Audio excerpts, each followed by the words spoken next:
BSc part second के students के लिए अल्ट्रावायलेट स्पेक्ट्रोस्कोपी या अवशोषण स्पेक्ट्रोस्कोपी का एब्जॉर्प्शन स्पेक्ट्रोस्कोपी का हमारा जो ये चैप्टर चल रहा है, उसमें लास्ट टर्म पर मैंने 4 तरह के शिफ्ट्स जो अवशोषण स्पेक्ट्रोस्कोपी में नज़र आते हैं उनकी हम लोग विवेचना कर रहे थे। और उन 4 तरह के शिफ्ट्स में हमने देखा था कि 2 तरह के शिफ्ट्स में तो जिनको हमने रेड शिफ्ट और ब्लू शिफ्ट नाम दिया था, उसमें लैम्डा मैक्सिमम के मान में वृद्धि या कमी देखी जाती है।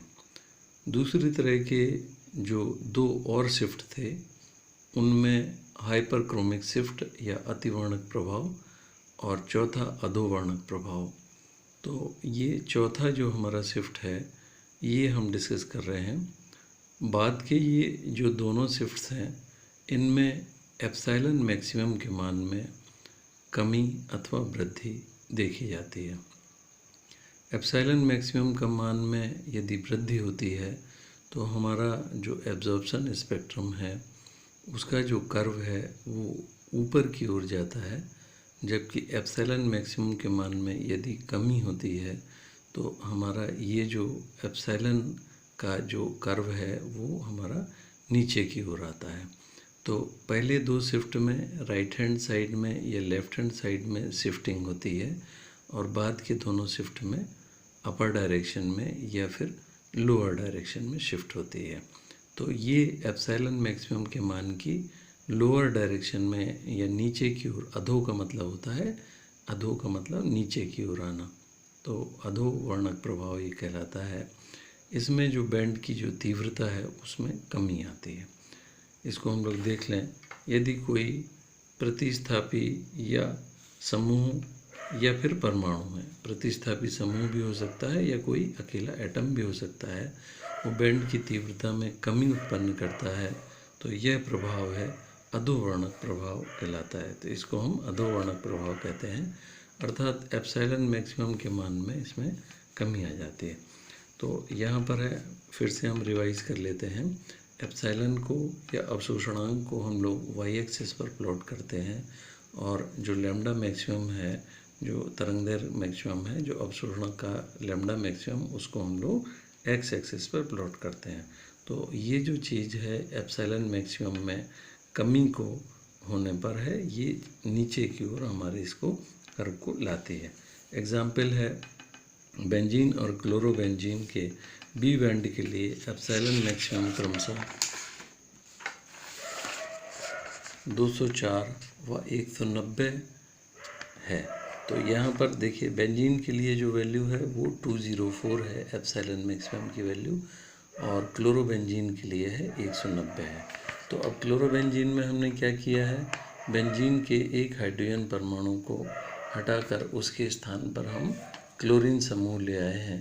तो क्लोरीन समूह के उसमें प्रवेश करा देने पर, अर्थात उसको क्लोरोबेंजीन में परिवर्तित कर देने पर है एप्सिलॉन मैक्सिमम के मान में है कमी आ गई है, इसलिए हम इसको अधोवर्णक प्रभाव कहेंगे। इसी प्रकार बाइफिनाइल जो 250 नैनोमीटर पर अवशोषण करता है के लिए एप्सिलॉन मैक्सिमम का मान 19,000 है, जबकि 2 मिथाइल बाइफिनाइल, अब हम इनके स्ट्रक्चर्स को देख लें।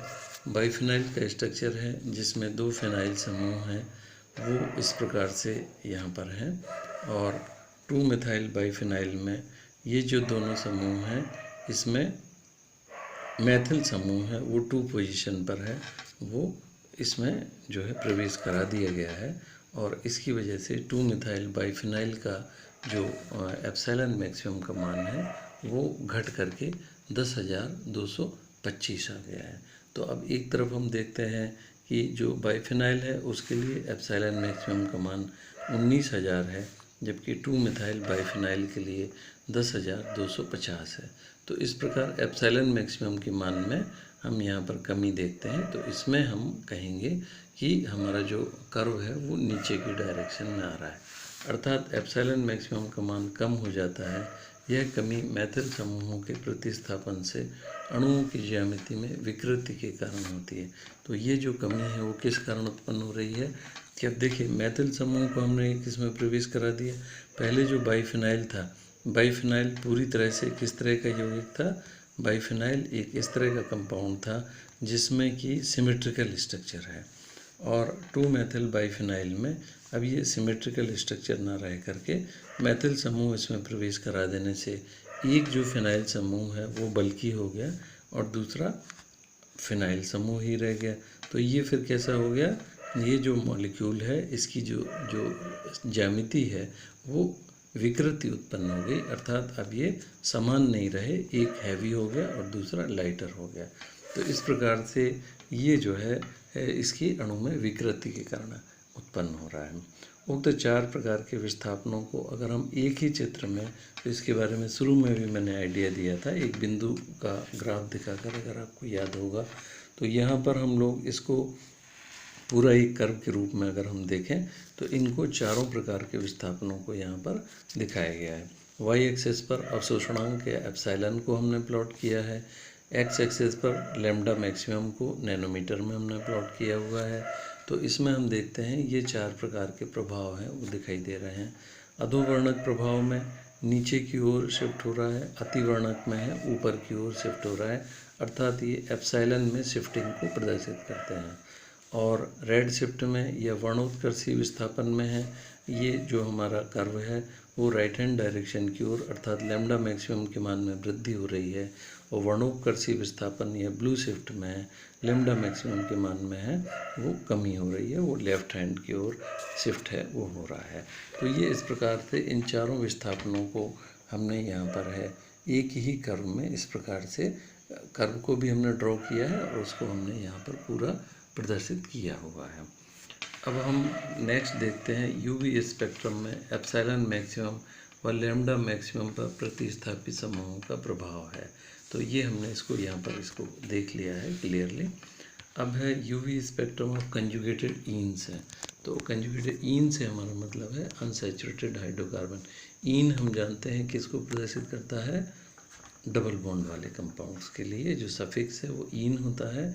तो कंजुगेटेड ईन्स क्या होते हैं, जिनमें एकांतर स्थितियों पर एकल बंध और द्विबंध उपस्थित होता है, उनको हम लोग कंजुगेटेड ईन्स कहते हैं। देखिए सिंपल जो है, जैसे सपोज करें हम एक सिंपल डाइन की बात करें, तो सिंपल डाइन क्या होगी, उसमें जो डबल बॉन्ड है वो जो है सिंपल डाइन है, तो उसमें जो डबल बॉन्ड है वो एक दूसरे से जो है दूरी पर स्थित है, अर्थात उनमें कोई कंजुगेशन नहीं है। इसको हम लोग किस प्रकार से दर्शा सकते हैं, जैसे CH3 CH double bond CH CH2 CH double bond CH2 है। तो ये हमारा जो उदाहरण है इसमें एक डबल बॉन्ड है, इसको अगर हम नंबरिंग इसी करेंगे तो नंबरिंग में है ये जो है यहाँ से इस तरफ से हमें नंबरिंग करनी पड़ेगी, 1 2 3 4 5 एंड 6 है। तो ये एक हेक्साडाइईन है जिसमें 1 पोजीशन पर एक डबल बॉन्ड है, as well as position number 4 पर एक डबल बॉन्ड प्रेजेंट है। तो 1 एंड 4 पर 2 डबल बॉन्ड है इसमें प्रेजेंट है, तो इसमें और साथ ही इनके बीच में 1 एंड 2 सिंगल बॉन्ड का अंतर है। तो ये एक सिंपल डाइन का उदाहरण हो गया। अब हम कंजुगेटेड डाइन है देखते हैं। पहली कंजुगेटेड डाइन क्या है, 1,3-ब्यूटाडाइन, CH2 double bond CH double bond CH2 है, ये है 1,3-ब्यूटाडाइन। 1,3-ब्यूटाडाइन में 1 एंड 3 पोजीशन पर डबल बॉन्ड है वो प्रेजेंट है, और इनके बीच में केवल एक सिंगल बॉन्ड है।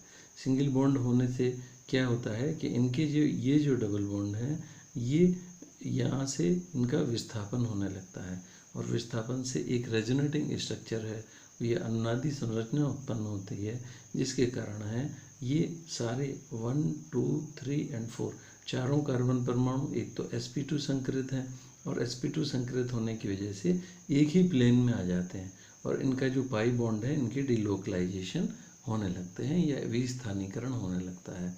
तो ये इस प्रकार से कंजुगेटेड, जबकि सिंपल डाइन्स में इस प्रकार का कोई विस्थापन संभव नहीं हो पाता है। तो इसलिए इनका जो स्पेक्ट्रम है कंजुगेटेड डाइन्स का, जो यूवी स्पेक्ट्रम है, वो भी अपनी कोई विशिष्ट खास बात है वो लिए रहता है। इसलिए हम यहाँ पर इनको संयुग्मित डाइनों का, संयुग्मित ईन्स का यूवी स्पेक्ट्रम है, हम यहाँ पर डिस्कस कर रहे हैं। अब हम देखेंगे एल्कीन्स में एक, अगर हम केवल एक जैसे ईथीन लें तो उसमें एक कार्बन कार्बन डबल बॉन्ड होता है, जिसके कारण पाई से पाई स्टार संक्रमण होगा। इस संक्रमण के कारण एक विलगित एथिलीनिक क्रोमोफोर के द्वारा दूरस्थ पराबैंगनी क्षेत्र में प्रकाश विकिरणों का अवशोषण होता है। तो अब हम इसको देख लें। अगर हम एक सिंपल एल्कीन की हम बात करें तो उसमें जिसमें एक डबल बॉन्ड है, तो डबल बॉन्ड है, द्विबंध वाला समूह क्या कहलाता है, हम देख चुके हैं, क्रोमोफोरिक समूह कहलाता है। तो क्रोमोफोरिक एथिलीनिक क्रोमोफोर है, इसके द्वारा दूरस्थ है फार यूवी रीजन में प्रकाश विकिरणों का अवशोषण होता है। तो इसमें फार यूवी रीजन में प्रकाश विकिरण का अवशोषण होगा। तो लगभग 165 नैनोमीटर पर एक तीव्र एप्सिलॉन मैक्सिमम 10,000 अवशोषण बैंड है, 10,000 वैल्यू पर है। जो उसके अवशोषणांक की वैल्यू है वो 10,000 है, वो जो है एक अवशोषण बैंड प्रदर्शित होती है। ईथीन में लैम्डा मैक्सिमम 1 नैनोमीटर है। ईथीन में लैम्डा मैक्सिमम की वैल्यू 171 नैनोमीटर है, जबकि 1,4 पेंटाडाइन के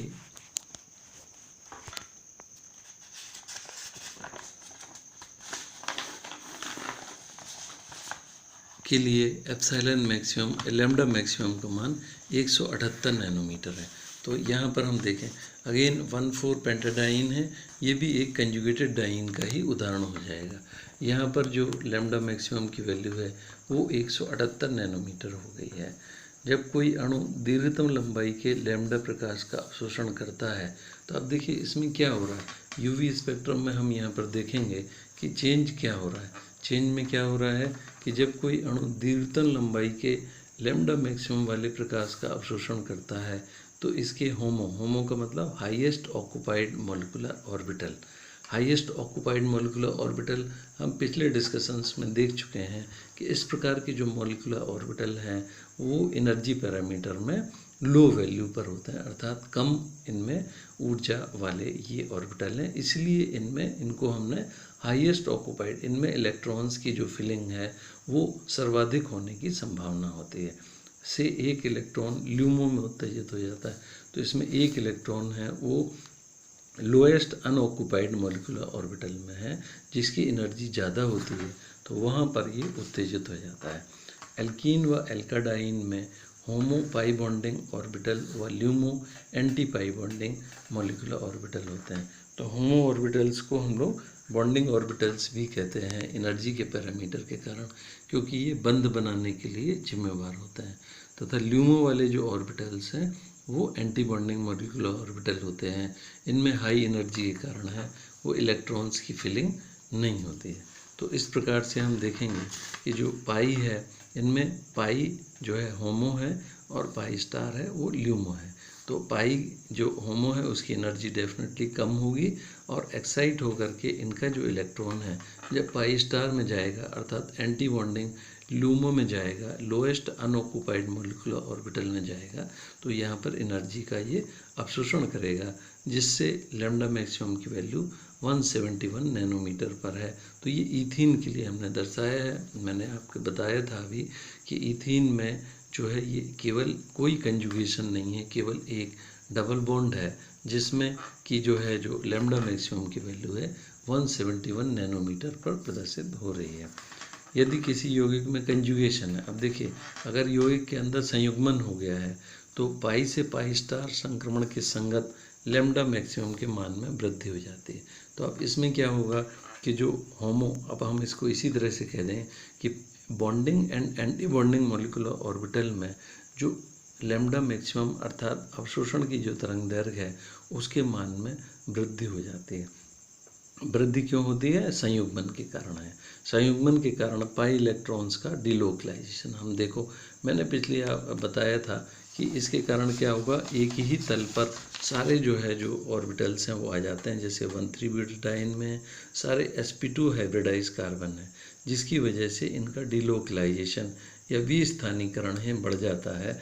और विस्थानीकरण बढ़ जाने की वजह से विस्थानीकरण होने लगता है और इसकी वजह से इसमें जो है स्टेबिलिटी भी आ जाती है। क्योंकि हम जानते हैं पाई इलेक्ट्रॉन्स का जहाँ पर भी विस्थानीकरण हो रहा है वहाँ पर है वो स्टेबिलिटी आ जाता है। संयुग्मन के कारण पाई इलेक्ट्रॉन्स का डिलोकलाइजेशन है वो बढ़ जाता है।